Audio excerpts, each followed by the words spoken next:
Magandang umaga Pilipinas mula sa Pag-asa DUST. Narito na po ang latest sa lagay ng panahon.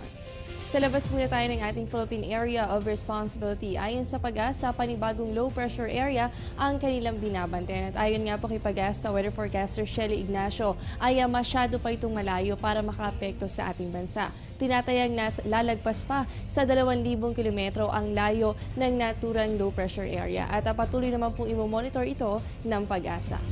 Sa loob naman ng ating boundary, patuloy pa rin po ang pag-iral ng easterlies sa bansa. At kasalukuyan po ay nakaka-apekto dito po yan sa may silangang bahagi ng Luzon kasama ang Visayas at Mindanao. Ang easterlies po yan ay hangin mula sa silangan at dumadaan po yan sa may Pacific Ocean. Kaya naman asahan po natin sa malaking bahagi ng ating bansa, posible po ang pagkakaroon ng mga pulo-pulong pag-ulan o pagkilat-pagkulog. Asahan din po natin ang mainit at maalinsangan na panahon sa mga susunod na oras. Magbabalik pa po ang Panahon TV matapos ng isang paalala. Tatanungin ko ang lahat ng nararapat itanong. Tatanungin ko sina Manong at Manang, mga kaibigan at katrabaho, Si Obama at ang barangay tanod. tatanungin ko ang mga taong dapat tanungin para sa mga bagay na dapat ipaliwanag. Para sa bansang kailangan magtanong. para sa kinabukasan ng ating bayan.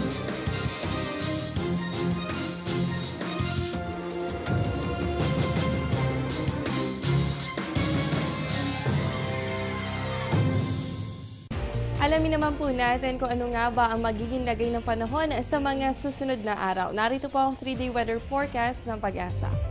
Sa Baguio City, asahan po dyan ng fair weather conditions simula bukas araw ng Martes at magpapatuloy po yan hanggang sa araw ng Huwebes. Ang temperatura naman po yan ay nasa pagitan ng 16 to 25 degrees Celsius. Dito po sa atin sa Metro Manila, maaliwalas na panahon din po ang sasalubong sa atin sa loob ng 3 araw. Pero posible pa rin ang pagkakaroon ng panandaliang pag-ulan sa hapon at sa gabi.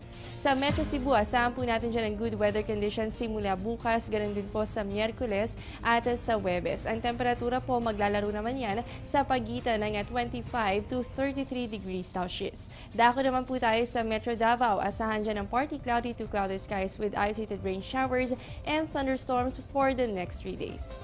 At ang panghuli na lamang po natin sa Zamboanga City, good weather condition din po tayo sa susunod na 3 araw. Posible pa rin po ang pagkakaroon ng pulupulong pag-ulan o pagkilat-pagkulog. Paghandaan din po natin ang mainit na panahon dahil ang temperatura ay posible po yung umabot from 25 to 35 degrees Celsius. Yan muna ang latest mula dito sa Pag-asa DUST. Manatiling nakatutok sa Panahon TV kung saan walang pinipiling panahon ang pagbibigay impormasyon. Ako po ang inyong nakasama, ang inyong weather body Jessie Basco. Magandang umaga sa inyong lahat.